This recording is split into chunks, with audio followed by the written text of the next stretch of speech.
Assalamualaikum warahmatullahi wabarakatuh.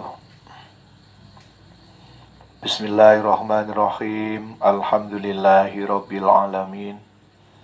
Allahumma salli ala Sayyidina Muhammadin abdika wa nabiyyika wa rasulikan nabil ummi wa ala alihi wa sahbihi wa sallim taslima biqadri azamati dzatika fi kulli waqtin wa hin amma ba'd. Alhamdulillahirabbil alamin. Kita selalu berusaha untuk meningkatkan syukur kita pada Allah. Syukur kita pada Allah di hari ini kita upayakan lebih meningkat lagi dibanding syukur kita pada hari kemarin. Dan syukur kita pada Allah di hari esok kita upayakan lebih meningkat lagi dibanding syukur kita pada hari ini dan seterusnya dan seterusnya. Sabar kita pada hari ini atas menghadapi ujian Allah, kita upayakan lebih baik dari sabar kita pada hari kemarin. Dan sabar kita dalam menyelesaikan ujian Allah di hari esok, kita upayakan lebih meningkat lagi dibanding hari ini. Ridho kita atas takdir Allah di hari ini, kita upayakan lebih meningkat lagi dibanding hari kemarin. Dan ridho kita pada hari esok, kita upayakan lebih meningkat lagi dibanding dengan ridho kita pada hari ini.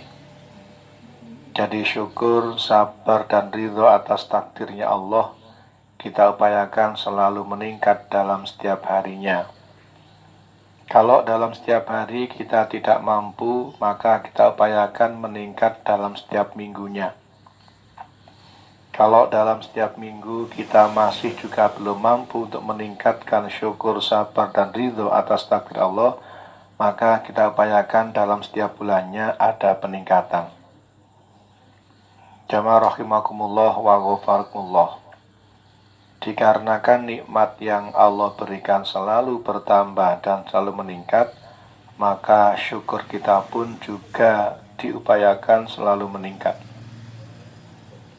Karena ujian-ujian yang Allah berikan pada mukmin semakin tinggi tingkat keimanan seseorang, maka semakin tinggi ujian yang telah Allah berikan. Sehingga semakin tingginya ujian yang telah Allah berikan, kita upayakan semakin meningkat kesabaran kita dalam menghadapi ujian Allah. Ridho kita atas takdirnya Allah juga diupayakan meningkat.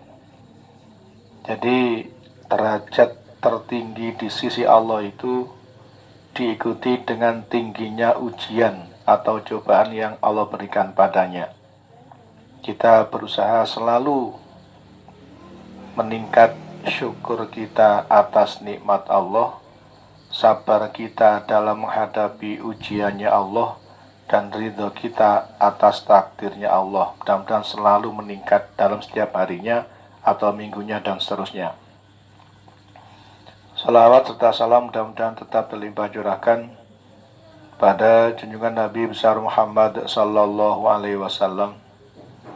Dan selanjutnya, jamaah rahimakumullah wa ghafarakumullah, kita perlu pahami bersama dan perlu sadari bersama, Al-Quran itu di samping merupakan bacaan bagi mukmin dan muslim, maka Al-Quran itu yang lebih penting sebagai pedoman atau petunjuk di dalam menyelesaikan berbagai macam persoalan yang Allah berikan pada mukmin selama di dunia ini. Jadi yang namanya pedoman, yang namanya petunjuk, otomatis di dalam setiap hari itu Allah punya beberapa soal yang diberikan pada mukmin, atau beberapa ujian atau cobaan yang diberikan pada mukmin. Allah menguji pada mukmin dalam setiap harinya itu, Allah ingin memberikan pahala pada mukmin. pahala kebaikan jika cara menyelesaikan ujian menggunakan petunjuknya Allah, yaitu Al-Quran. Jadi soal-soal yang Allah berikan dalam setiap hari, apapun jenisnya, maka Allah perintah untuk menyelesaikan persoalannya itu menggunakan Al-Quran. Andai kata menyimpang dari Al-Quran, maka Allah akan menilai bahwa ujian yang diberikan Allah padanya tidak lulus. Tidak lulus itu berarti tidak ada upaya untuk meningkatkan, tidak ada peningkatan. Jamaah rahimakumullah wa ghafarakumullah. Lulusnya dalam menjawab ujian berarti peningkatan derajat. Setiap ada cobaan atau ujian yang datangnya dari Allah, kemudian diselesaikan dengan petunjuknya Allah, yaitu Al-Quran, berarti lulus. Tanda lulus itu Allah akan memberikan derajat yang meningkat, yang lebih tinggi lagi dari derajat sebelumnya. Jamaah rahimakumullah wa ghafarakumullah. Al-Quran di samping merupakan bacaan bagi mukmin dan muslim, Al-Quran yang lebih penting lagi menjadi pedoman bagi mukmin, bagi muslim untuk menyelesaikan berbagai macam persoalannya. Dan ingat, jika memutuskan perkara tidak menggunakan Al-Quran, maka Allah beri sebutan atau label. Yang pertama, faulaika humul kafirun. Yang kedua, faulaika humul fasikun. Dan yang ketiga, faulaika humul dhalimun. Tidak pernah saya terangkan di majelis ini, wa malam yahkum bima anzalallahu faulaika humul kafirun. Itu ada di Al-Maidah, insyaallah ayat 44. Di ayat berikutnya lafadznya sama.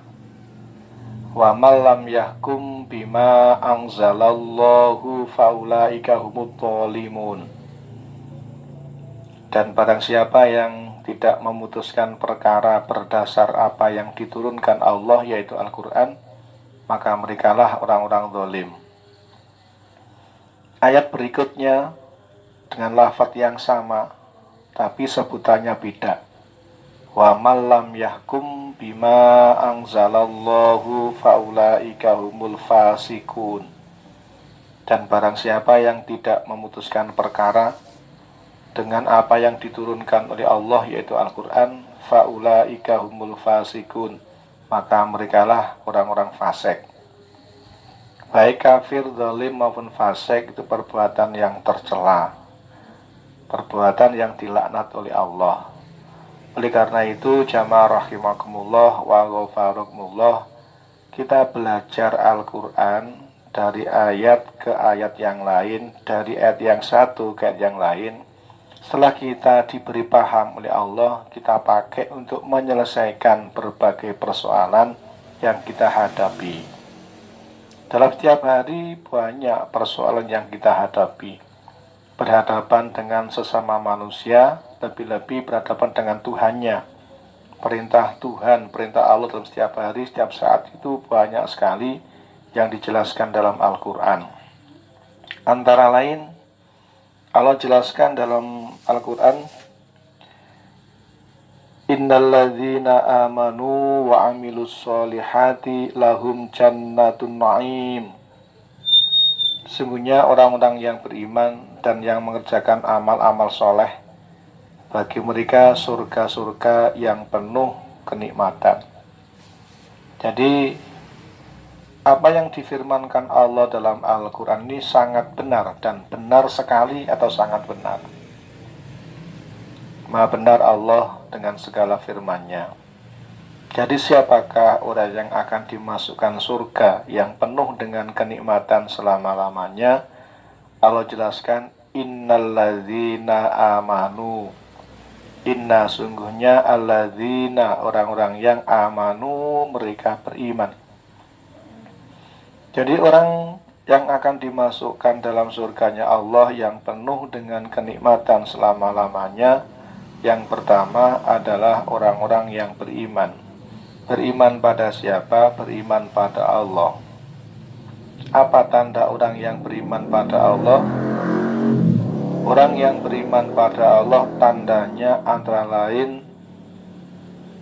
cintanya pada Allah amat sangat besar. Jadi orang yang ngaku beriman pada Allah pasti cintanya pada Allah sangat kuat, sangat besar, amat sangat cintanya pada Allah. Walladzina amanu asyaddu hubbalillah. Dan orang-orang yang beriman itu amat sangat cintanya pada Allah. Jadi kalau kita mengaku diri kita sebagai orang yang beriman, maka pasti kita mencintai Allah melebihi segala-galanya. Cinta pada Allah melebihi segala-galanya. Dan kita merasa kalau kita itu mencintai Allah, merasa. Jamaah rahimakumullah wa ghafarakumullah. Al-Quran di samping merupakan bacaan bagi mukmin dan muslim, Al-Quran juga merupakan pedoman hidup sekaligus merupakan kontrol bagi kondisi mukmin masing-masing. Al-Quran sebagai kontrolnya. Jika kondisi kita sesuai dengan Al-Quran maka benar, jika belum sesuai berarti salah. Jadi orang yang beriman itu orang yang sangat cinta pada Allah. Coba kita tanyakan pada diri kita masing-masing, apakah kita sudah mencintai Allah melebihi segala-galanya atau belum? Apakah kita sudah mencintai Allah atau belum? Tanya pada diri masing-masing. Jika kita cinta pada Allah, jawaban kita sudah cinta pada Allah, maka bersyukurlah. Apa tanda orang cinta pada Allah? Orang yang cinta pada Allah, apa yang diperintahkan oleh Allah, maka dia akan berusaha menjalankan. Jadi menjalankan perintah-perintah Allah karena cinta pada Allah. Kalau orang mengaku cinta pada Allah kemudian tidak mau jalankan perintahnya dan tidak mau meninggalkan larangannya, ya omong kosong cinta pada Allah. Cinta pada Allah itu buktinya antara lain mau jalankan apa yang diperintahkan dan berusaha meninggalkan apa yang dilarang. Jadi orang yang akan dimasukkan dalam surganya Allah yang penuh dengan kenikmatan selama-lamanya, ciri yang pertama adalah alladzina amanu, yaitu orang-orang yang beriman. Dan orang yang beriman itu cirinya orang sangat cinta, orang yang sangat cinta pada Allah. Yang kedua, wa amilus sholihah, dan mereka yang beramal soleh. Ini bisa antara iman dan amal soleh ini selalu gandeng, sering gandeng dalam Al-Quran. Ini bisa dipahami bukti iman pada Allah adalah amal soleh. Jadi buktinya iman pada Allah tadi di awal saya sampaikan, walladzina amanu asyaddu hubbalillah. Dan orang-orang yang beriman itu sangat kuat, amat sangat cintanya pada Allah. Apa bukti cinta pada Allah? Wa amilus sholihah, yaitu orang-orang yang beriman sering atau senang beramal soleh. Bahkan tiada hari kecuali beramal soleh, tiada saat kecuali sedang beramal soleh. Amal soleh itu tidak harus dilakukan dengan lisan, tapi bisa juga dilakukan dengan penglihatannya.